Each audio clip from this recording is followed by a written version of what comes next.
Quelle distinction faire entre la peur et l'angoisse? L'être et le néant, ça vous parle?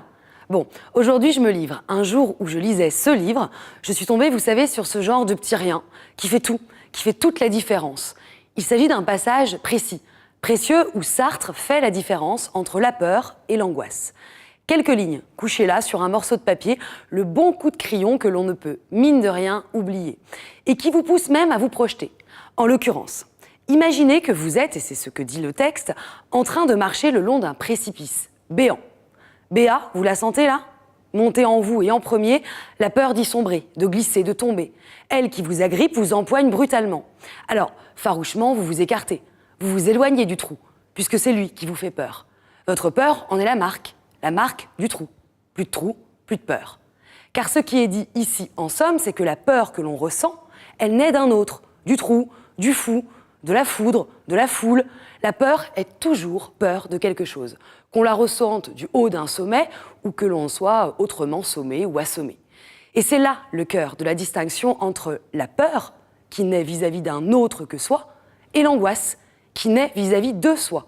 Car l'angoisse n'est pas la peur du trou, du gouffre, du fossé, là concret devant moi. Non, l'angoisse est celle d'un trou bien plus béant que ça, celui du néant en moi, du néant de ma liberté, du vertige que je ressens face à l'étendue de mes possibles.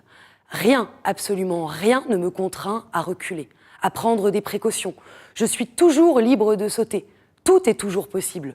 Le saut dans le vide, le long d'un précipice, le coup de volant sur la A6, le coup de folie dans la vie, le coup de gueule à son patron, le coup de flip avec son mari et sa femme. C'est fini, j'en peux plus de cette vie. Putain, c'est fini. Putain, au sens justement de l'exclamation, voyons, on sait se tenir ici. Car voyez-vous, on a beau dresser des garde-fous, faire entrer notre liberté dans un cadran avec des horaires, des panneaux, des engagements, des règles à gogo, un ordre des choses, métro, boulot, dodo. Tout ça n'est que mauvaise foi si on le vit comme immuable, acquis, car on est en vie. Rien n'est écrit, rien n'est figé. On est toujours libre d'en sortir, d'en changer. Et cette montagne de possibles, c'est la liberté. C'est ça le trou béant de l'existence qui nous angoisse tant. Que la vie ne soit justement pas le déroulé d'un fil, qu'elle soit toujours sur le fil du rasoir, et justement pour pas qu'elle le soit, rasoir.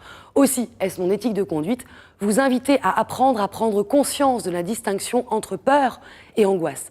Autrement dit, si vous avez peur, eh bien ne vous angoissez pas, vous avez peur de quelque chose, de quelqu'un, et si vous vous angoissez, n'ayez pas peur, il n'y a pas de raison, extérieure du moins. Ça vient de vous. Aussi respirez, vous faites ici le plein de votre liberté.